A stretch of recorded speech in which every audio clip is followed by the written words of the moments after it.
어르신이 카페에서 친구들과 대화를 나누고 있었습니다. 요즘 참 세상 좋아졌지. 핸드폰만 봐도 돈이 나오는 세상이라니. 저래? 그게 무슨 소린가? 이것 좀 보게. 은행에서 설치해준 앱을 켜니 공짜로 10,000원이 생겼다니까. 은행 앱을 설치하고 광고를 보면 현금성 포인트를 적립해준다는 내용이었습니다. 어르신은 공짜로 돈을 벌 수 있다며 옆에 있는 친구들에게 해당 앱을 추천하고 있었습니다. 나는 순간 의아했습니다. 저분은 이걸 왜 공짜라고 여기고 있는 것일까? 분명 그분은 10,000원을 벌기 위해 500번 이상의 광고를 봤을 것입니다. 자신의 소중한 시간을 극히 적은 돈과 맞바꾼 셈입니다. 이처럼 우리는 공짜로 무엇인가를 받고 있다고 생각하지만 사실 이 모든 것들은 대가를 치르고 제공받는 것들입니다. 1. 부자는 돈으로 시간을 번다. 보통 사람들은 시간을 들여 돈을 사지만 부자는 돈을 들여 시간을 삽니다.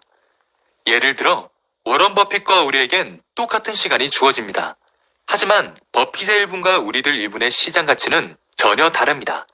누군가 버핏과 점심을 먹으려면 무려 460만 달러, 즉 54억을 내야 합니다. 그렇다면 버핏의 시간은 왜 이렇게 비싼 가격에 판매되는 것일까요? 그 이유는 이렇습니다. 버핏의 주어는 누군가의 시간을 아껴줄 뿐만 아니라 생산성까지 높여주기 때문입니다. 부자들이 바라보는 부의 핵심은 단언컨대 시간입니다. 그들은 시간을 아낄 수만 있다면 한 끼에 54억도 기꺼이 지불할 수 있는 사람들입니다. 결국 진짜 중요한 것은 돈보다 시간 자산이라는 사실을 깨우쳐야 합니다. 2. 부자 그룹의 공통점. 부자 그룹에 있는 사람을 만나면서 그들에게는 몇 가지 공통점이 있다는 사실을 발견할 수 있었습니다. 첫째, 그들은 주로 단도직입적인 성격을 가지고 있었습니다. 무슨 일 하세요? 자산 규모가 어떻게 돼요? 할 수 있어요, 없어요? 가끔 단도직입적으로 말하는 통에 무례할 법도 한데 그들에게는 어쩐 일인지 무례함이 느껴지지 않았습니다. 그 이유는 바로 목적과 용건이 너무 명확해서 일이 일사천리로 진행된다는 점 때문이었습니다.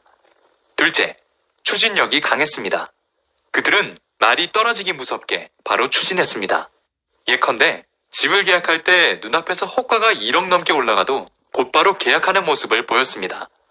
셋째, 시간을 철저하게 관리하고 실리를 잘 따집니다. 그들은 시간을 황금보다 소중하게 여겼습니다. 또한 좋은 게 좋은 거잖아요. 같은 일처리 방식을 극도로 싫어했습니다. 넷째, 욱하는 성격을 거의 보지 못했습니다. 대체로 침착하고 차분한데 어떤 기회나 선택의 순간에는 주저함이 없습니다. 이게 정말 특이할 만큼 공통된 특징이었습니다. 3. 가난한 그룹의 공통점.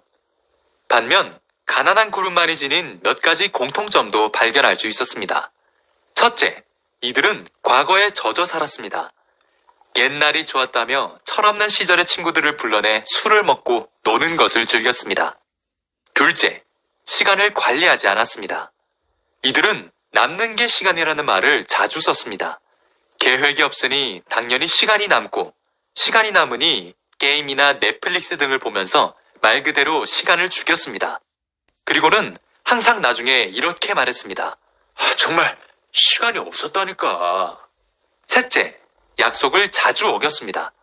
이들은 30분이나 늦었어도 미안하다는 말을 먼저 하기보다 왜 늦을 수밖에 없었는지 자기 변명을 하기 바빴습니다. 넷째, 감정적인 사람들이 많았습니다. 어떤 일을 도모할 때 순간의 감정에 빠져 일을 처리하곤 했습니다. 그들은 늘 자신의 감정을 제어하지 못한 것을 후회했습니다. 다섯째, 선택하지도 실행하지도 않았습니다. 이들은 인생의 중요한 기로에서 과감하게 선택하지도 실행하지도 않았습니다. 그리고는 늘 이런 식으로 핑계를 댔습니다. 부동산 시장은 이미 오를 만큼 올랐어. 지금 투자하면 전부 잃는다니까. 4. 자산가들의 공통된 조언. 여기 인생은 한 방이다라는 말을 달고 사는 사람이 있습니다. 그는 매주 로또를 샀고 급등락하는 테마주에 집착했습니다. 과연 앞으로 그는 성공적으로 자산을 증식할 수 있을까요? 나는 그렇게 보지 않습니다. 한 방의 상징인 로또를 예로 들어보겠습니다. 나는 개인적으로 로또를 좋아하지 않는데 그 이유는 바로 실패하는 습관을 길들이기 때문입니다. 로또를 사는 사람들은 생각해 봐야 합니다. 매주 잠재의식 속에 실패하는 습관을 쌓고 있는 것은 아닌지 말입니다. 자산을 한 방에 일군 사람들의 공통점이 있는데 그것은 바로 자승자박에 빠진다는 점입니다. 즉, 돈을 불렸으면 그곳을 빠져나와야 하는데 대부분은 그 수익금을 들고 다시 그곳으로 뛰어들어간다는 사실입니다. 과연 그들의 미래는 어떻게 될까요? 진짜 자산가들은 늘 이렇게 조언합니다. 인생은 한 방이 아닙니다. 엄청난 돈을 벌었어도 솔직히 이를 유지하는 게 더 어렵습니다. 운이 좋아서 일확천금을 얻었어도 대부분이 그 자산을 끝까지 지켜내지 못한다는 뜻입니다. 한 방으로 돈 자산을 채우는 것보다 천천히 묵묵히 경험 자산을 쌓으셔야 합니다. 일단 경험 자산이 거목처럼 든든히 뿌리 내리면 당신의 돈 자산은 외풍에도 쉽게 흔들리지 않을 것입니다. 설령 흔들려서 거목이 뽑힌다 해도 다시 심고 세울 수 있는 원동력이 될 것입니다.